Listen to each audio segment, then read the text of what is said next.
there is a war on Christianity in Australia, and it's come to a head in Victoria in this election. Already just today in Darwin, the Catholic bishop there was at a protest and threatened to close his Catholic schools and colleges because the Northern Territory Labor government wants to ban the church from hiring or not hiring people who don't live by its teachings. If we cannot have proper Catholic schools in our schools, and I'm sure that would be true for many other of the faith schools as well, if you cannot be authentic, what's the point of having them? But nowhere is this war on Christianity worse than in Victoria. We've already had the persecution in Victoria of Cardinal George Pell, falsely charged by police as a pedophile. Last month, the Essendon AFL Football Club dumped its new CEO on his first day because he was a member of an Anglican church whose pastor preached strongly against abortion. And now the same thing's happened again.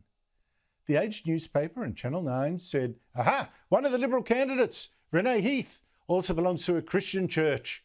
This one, a Pentecostal one, where her father preaches. And they apparently have hateful views like, abortion is morally wrong.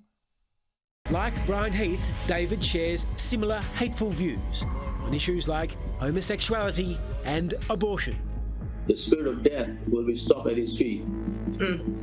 Thousands of babies are being aborted each year. He will save a whole generation. He's also determined to gain political power. And God wants to bring the whole nation of Australia around. The next 3 terms of election in this nation are very crucial because it's going to chart the course for the end time. Now, Renee Heath, be clear, did not say any of that. It was some preacher at a church. And as far as I can tell, she has not campaigned against abortion. And if she is personally against it, so what? I mean, I find that less offensive than people who think that abortion should be legal even when a baby is 1 day from being born. You get people like that, you don't get them traced out of politics. In fact, the worst dirt that could be dug up against Renee Heath is not about her, but her father. Because according to The Age, big expose, her sister blames him for thinking that men can be cured of homosexuality and recommending to her that she marry one.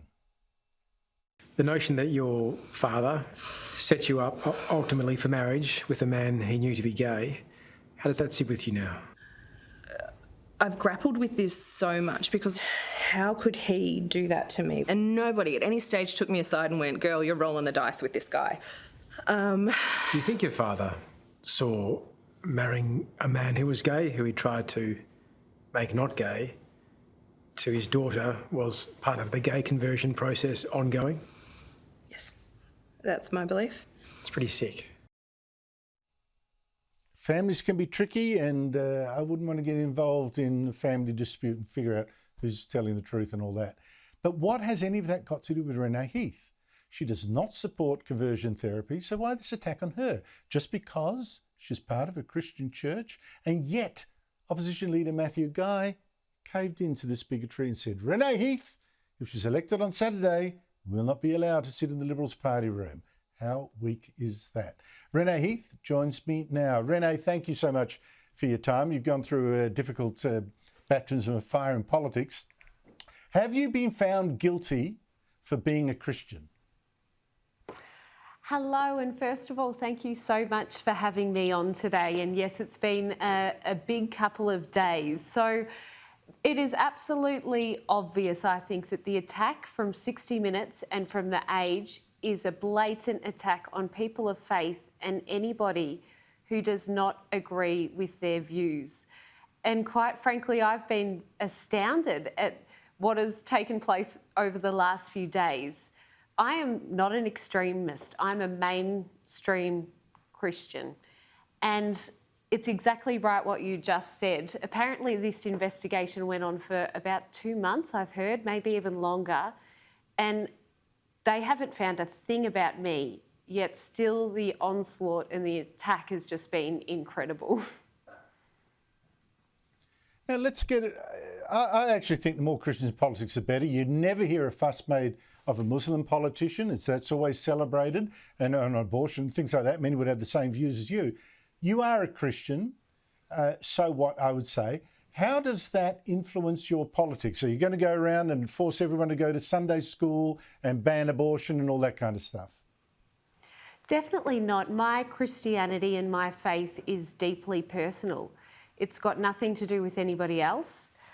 It's got nothing to do with the state. It is deeply personal, and I don't see myself as any different to any other politician who has a worldview which has been shaped by their experience. Now, you've been attacked because of what your father has said and because of what this Malaysian preacher has said in your church. Do you find that fair? In fact, I find it absurd. And I think the further I get away from it, the more I realise, wow, I'm being held to account for a pastor in a Muslim country. Of course, he is going to hold extremely conservative views. I'm being held account to the allegations against my father's church. It's actually unbelievable and it's outrageous. And there is a separation of church and state for a reason. They have completely different jobs. They have completely different roles.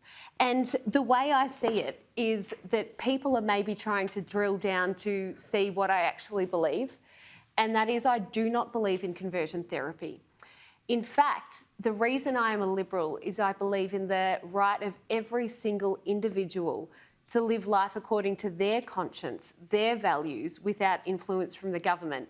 And it's interesting what you're saying, because that is regardless of sexuality, age, gender, but also faith and religion. Now, I'm not going to get into why your sister is saying this about your family and why now, why she's picked exactly now and all that. That, like I say, families are tricky. I'm not even getting involved.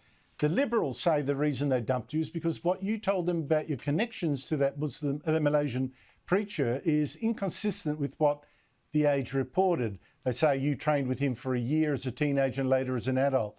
Fair enough, and is that something to apologise for?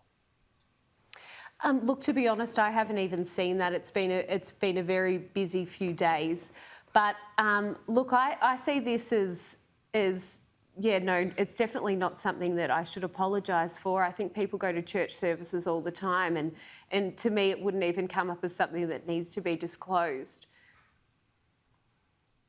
Now, what are you going to do about this discrimination, particularly by the Liberals now? I would have thought they'd fight for you, but close to the election, tail between the legs ran off. What are you going to do? Are you going to take legal action? Well, actually, it's interesting because, you know, a lot of people, I got so many phone calls during the week, well, just yesterday and today, seems like a week. I've had so many emails where people are sort of comparing it to, you know, the case with Essendon. But the fact is, I think it is different here. The way our party works is our party gets, you know, people hear things on the ground and they have to report it to Matthew or to the state director or the state president, and they definitely have a responsibility then to investigate that and to look it up. And I respect their decision that they said, you know, we're going to put this off until after the election. But the last day, all of those allegations have fallen to the ground. It has shown that, what am I guilty for? I have not said these things. I have not, you know, none of these things that are so offensive apparently have come from me. So, look, my problem is certainly not with the Liberal Party. I love the Liberal Party. My fight isn't with Matthew Guy. I'm disgusted with 60 Minutes and The Age because they are the ones, through their reporting, through their bias, have done this. So I think I do want people to know that my fight isn't with Matthew Guy. No, I'm fighting with Matthew Guy because we've got to get rid of this Andrews government. Well, it's an astonishing story to me. Renee Heath, thank you so much for your time. Keep strong. Really appreciate it.